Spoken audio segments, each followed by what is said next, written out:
When Chevy beat Tesla to market with the $35,000 Bolt EV, it should have been a triumph for the automaker. Instead, the Model 3 became a sales juggernaut while the Bolt just didn't.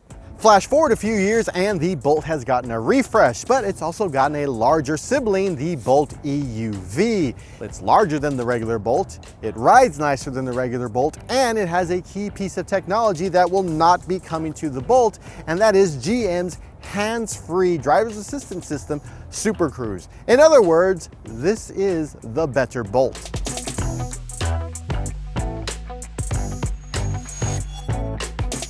Once you get behind the wheel of the Bolt EUV, which starts at a very reasonable $27,200, you realize that the ride quality is much better than that of the Bolt, its smaller counterpart. So if you have a commute that involves going over, well, rough roads, either around your house, on the freeway, or around your work, this is the Bolt to get. On the road, the front-wheel drive Bolt EUV does have the expected EV torque rush with 200 horsepower and 266 pound-feet of torque. But once you take off, it's just sort of fine. It's completely adequate for this vehicle, and it's more of an errand runner than a street racer. You shouldn't expect exciting quartering in the Bolt EUV. It's not really made for that. Instead, you have a nice, calm driving experience, which is exactly what you want from a small SUV.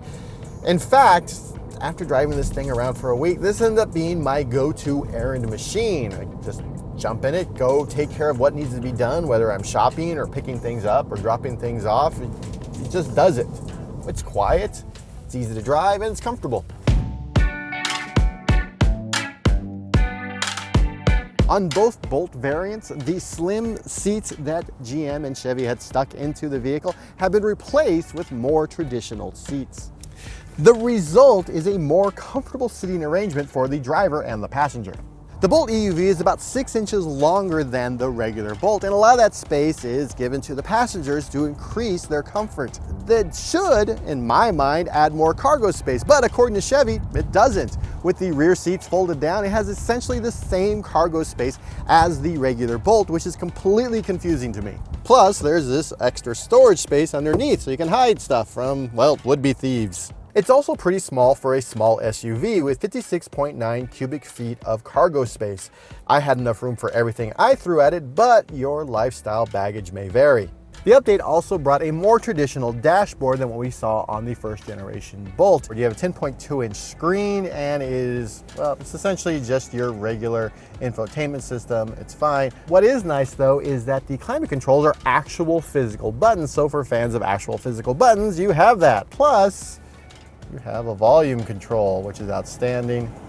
And this weird thing that you can use to sort of select things.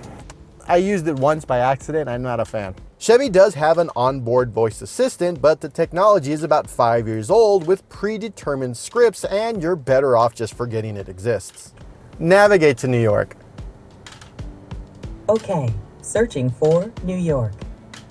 I cannot complete your navigation request right now. Sorry about that. Fortunately, it supports Amazon Alexa, which you can set up with your account and then either use the button here on the steering wheel or the button in the touchscreen. How far away is New York? New York is 3,046 miles away by car. It also supports Android Auto and Apple CarPlay. While the voice assistant may be, well, old, there is some technology here that is, well, probably the best in the business, and that is GM's Super Cruise hands-free driver's assistance system. I have my hands off the wheel right now, and it's totally fine. It is a $2,200 option, so it is not cheap. It is not available on the regular Bolt. It's only available on the Bolt EUV, and this system has been permeating the entire GM lineup. They've been putting it initially in Cadillacs, and now it's going to be in a lot more GM vehicles, and the Bolt EUV is one of them.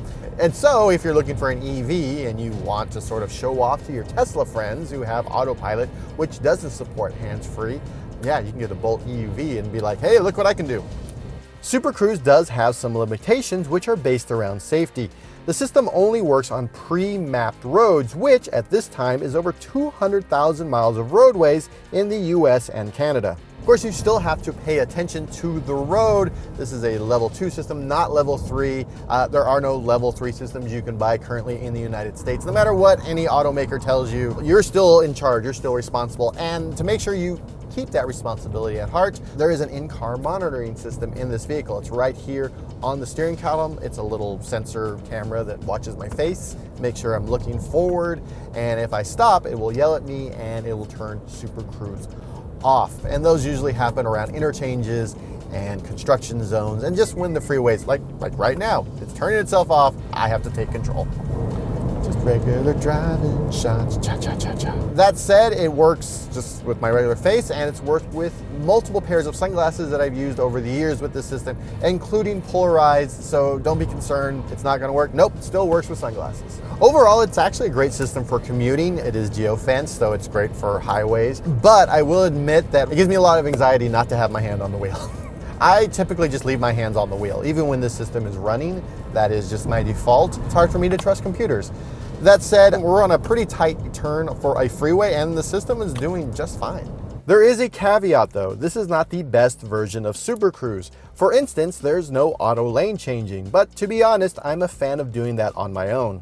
As for range, according to the EPA, the Bolt will go 247 miles before you have to plug it in. During my test, where I drive the car 50% on the freeway, 50% on regular roads, I clocked at 250 miles of range, so just a little bit better than the EPA. Either way, it's hitting that sweet spot of 250, which most people are looking for from an EV.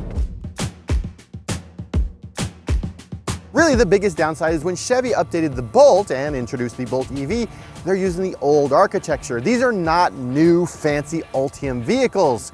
So when you go to charge them, the quickest DC fast charging they support is 50 kilowatts, which, well, 5 years ago was great. Today, not so much. If 90% of your driving is around town and you can charge this at home at night, well, it's not really an issue. But if you are going on road trips, you should expect to have longer pit stops than if you were driving something newer that's been introduced into the EV world. Then again, with a starting price of about $27,000, the Bolt EUV is poised to be the perfect around town second car. Sure, it looks weird, but it's cheaper than most other EVs on the road with 250 miles of range and has room for the entire family. So if you're looking for an inexpensive EV with solid range, a proper rear seat, and well, maybe you're just not that into road trips, the Bolt EUV is an impressive electric vehicle. For more automotive coverage next to a large body of water, be sure to subscribe to Engadget.